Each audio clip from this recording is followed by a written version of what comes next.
오늘은 생명의 삶 28일차 본문을 가지고 자기 안위를 뒤로하고 남의 생명을 구하는 사람이라는 제목을 가지고 말씀 증거하도록 하겠습니다.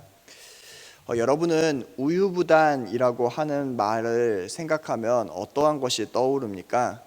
대부분 이도저도 아닌 결정을 못하고 많은 생각을 하는 사람을 떠올릴 것입니다. 그런데 이 우유부단이라고 하는 이 단어가 어떻게 보면 우리에게 가장 의미 전달이 잘못되고 있는 말 중에 하나입니다. 넉넉할 우에 부드러울 유, 아니 부에 끈을 딴이라고 하는 이 우유부단이라고 하는 말은 원래는 넉넉하고 부드러운 포용력으로 인하여서 잘 끊고 맺음을 하지 못한다, 결단을 잘 하지 않는다라고 하는 표현을 가지고 있는 게 우유부단이라고 하는 단어입니다. 사실 이 표현은 부정적으로 사용되기보다는 긍정적으로 사용되는 표현이었는데, 이 단어가 우리나라에서 부정적으로 사용되었던 것은 일제강점기를 지나면서부터였습니다. 이 단어를 일본 사람들은 굉장히 좋아하지 않는데, 그것은 바로 직정경행이라고 하는 이 단어를 일본인들이 좋아하기 때문입니다.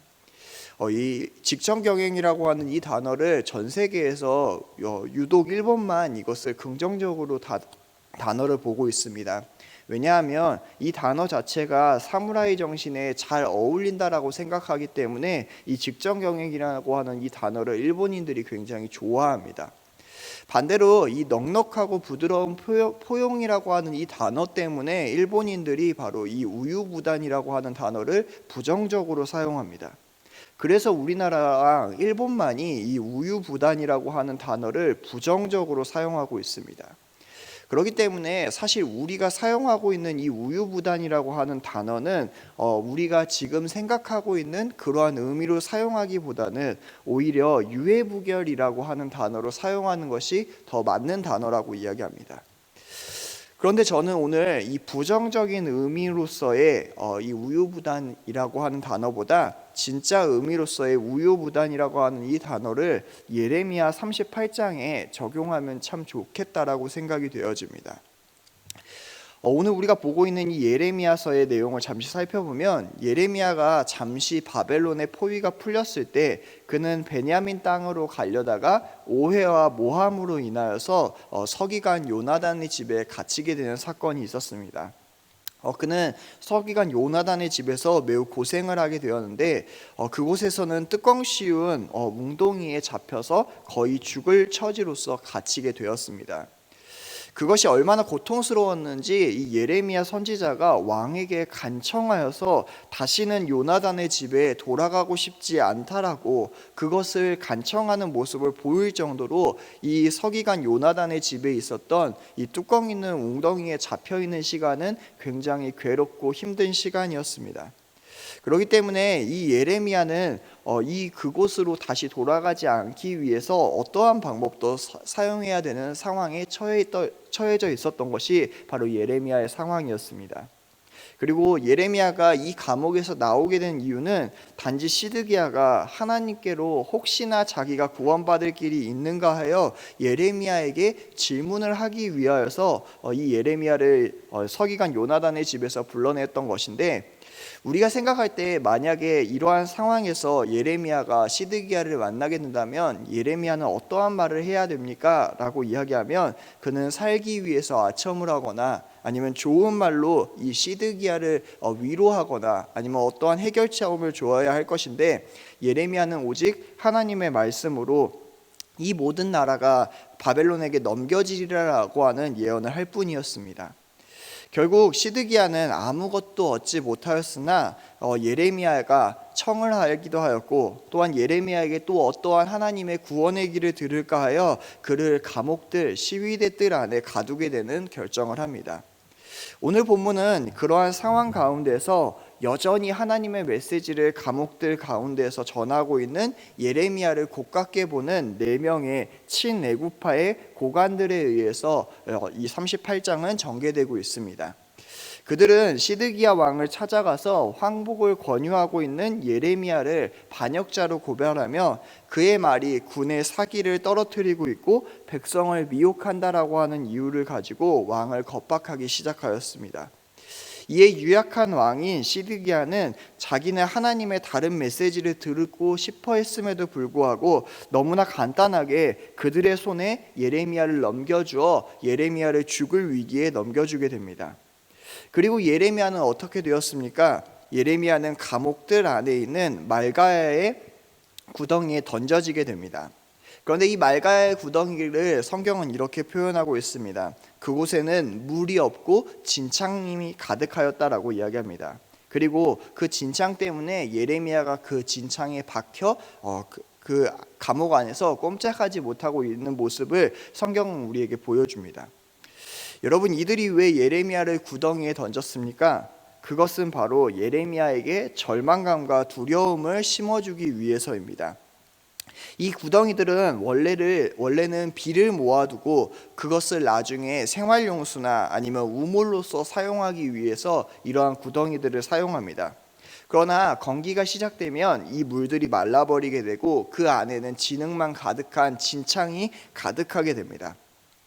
성경에 보면 구덩이가 계속해서 자주 등장을 하는데, 구덩이에 사람이 빠지거나 동물이 빠지면 빨리 구해내야 된다라고 하는 이유가 여기에 있습니다. 왜냐하면 이스라엘에 비가 내릴 때는 모든 비들이 이 구덩이로 모여서 이 구덩이 안이 물로 가득 차고 그 가득 찬 물 때문에 거기에 사람이나 동물이 빠지면 익사해서 죽게 되는 상황이 이 구덩이의 역할입니다. 그렇기 때문에 이들이 하려고 하는 행위는 무엇입니까? 그들이 그 진창 안에 예레미야를 박아두면서 언제 죽을지 모르는 공포감과 절망감을 심어주기 위해서 예레미야를 이 구덩이에 던진 것입니다. 그리고 또한 예레미야를 보이지 않는 곳으로 던져 넣어서 사람들에게 더 이상 하나님의 메시지를 전하지도 못하게 하고, 또한 그들이 그곳 가운데에서 예레미야를 죽게 만들면서 자신들의 손으로 죽인 것이 아니기 때문에 백성들의 비방을 피할 길이기도 한 것이 바로 이 구덩이의 형벌이었습니다. 예레미야는 체력이 굉장히 약해진 상태였고, 또한 이 죽음의 절망을 두 번째로 맛보기 때문에, 그리고 또한 이 시드기야의 명령을 어길 수가 없기 때문에 그는 벗어날 길이 없었습니다. 그런데 그에게 구원의 손길이 나타나게 되는데, 그 구원의 손길은 어디에서 나타납니까?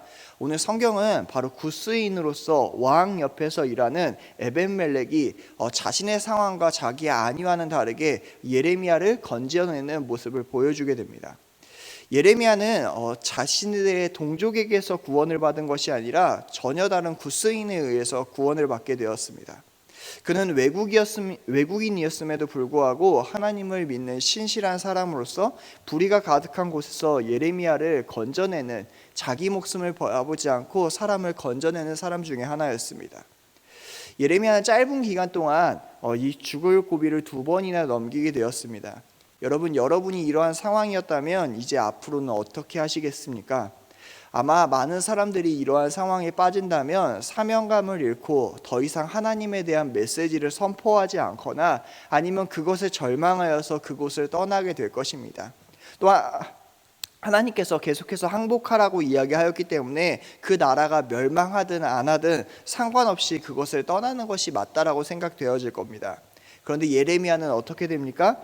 예레미야는 다시 시위대 뜰에서 하나님의 말씀을 여전히 전하는 것으로 오늘 성경은 말씀을 마치게 됩니다. 많은 사람들이 이 말씀을 보면 이렇게 생각합니다. 구스인이 오늘 구스인 에벤멜렉이 하나님의 사람으로서 다른 것을 바라보지 않고 이 예레미야를 구했구나. 예레미야는 다른 것을 바라보지 않고 하나님의 말씀을 전했구나. 우리는 이렇게 신실하게 살아가야지. 우리 믿음의 사람을 둘러봅시다. 남의 생명을 구합시다. 이렇게 생각하며 성경을 덮는 사람이 많을 것입니다. 맞습니다. 이 모든 것이 맞지만 오늘 성경이 말하는 가장 궁극적인 것을 놓치면서 우리는 성경을 덮어서는 안 됩니다. 오늘 성경이 이야기하는 가장 큰 것은 이 모든 것 가운데 임하시는 하나님의 은혜에 대해서 계속해서 이야기합니다. 오늘 모든 상황 가운데에서 어떻게 보면 이 예레미야와 오늘 모든 상황은 맞지 않는 상황이 보여지게 됩니다. 하나님의 은혜는 오늘 이방인에게도 동일하게 임하였고 예레미야에게도 동일하게 임하였습니다. 그렇기 때문에 많은 사람들이 이 본문을 가지고 은혜로서의 본문으로만, 아니면 어떻게 살아가자라고 해서의 본문으로만 끝나는 경우가 많습니다. 그런데 여기에서는 아주 놀라운 하나님의 모습이 보여집니다. 하나님은 바로 넉넉하고 부드러운 마음을 가지고 계셔서 여전히 자신의 말을 듣지 않는 유다 백성과 시드기야에게 멸망의 그 순간까지도 포기하지 않으시고 그들에게 계속해서 하나님의 메시지를 전파하시며 그들을 끊지 않으시려고 하는 하나님의 은혜가 이 성경 가운데 계속 나타남을 우리는 기억해야 됩니다. 하나님은 이것을 끊지 않기 위하여서 에벤멜렉을 보내셔서 예레미야를 건지셨고, 또한 하나님은 그 건지신 예레미야를 통하여서 그가 포기하지 않고 여전히 시위대 뜰에서 하나님의 말씀을 계속해서 전하게 하셨습니다. 이 은혜로 말미암아 유다 백성들은 계속해서 하나님의 말씀을 들을 수 있게 되었고, 시드기야는 이 말씀을 계속해서 듣게 되었습니다. 사랑하는 성도 여러분, 우리는 그래서 말씀 앞으로 나아가야 됩니다. 많은 사람들이 자기 자신을 에벤멜렉이나 아니면 예레미야에게 대비하는 경우가 너무나 많습니다. 여러분, 에벤멜렉에게 자신을 비추지 마시기 바랍니다. 여러분, 예레미야에게 자신을 비추지 마시기 바랍니다. 성경은 우리에게 우리 자신의 모습이 어떠한가라고 이야기했을 때 우리가 다 시드기야와 같은 사람으로, 우리가 다 하나님의 사람들을 겁박하고 던져버리는 이 4명의 관리와 같은 사람이라고 성경은 우리에게 끊임없이 이야기합니다. 우리가 하나님의 말씀과 얼마나 동떨어져 있는지, 우리의 삶이 얼마나 추악하고 더러운지를 이야기하며 그럼에도 불구하고 여전히 베푸시는 하나님의 말씀을 우리에게 보여주는 것이 바로 성경이 우리에게 교훈하는 바입니다.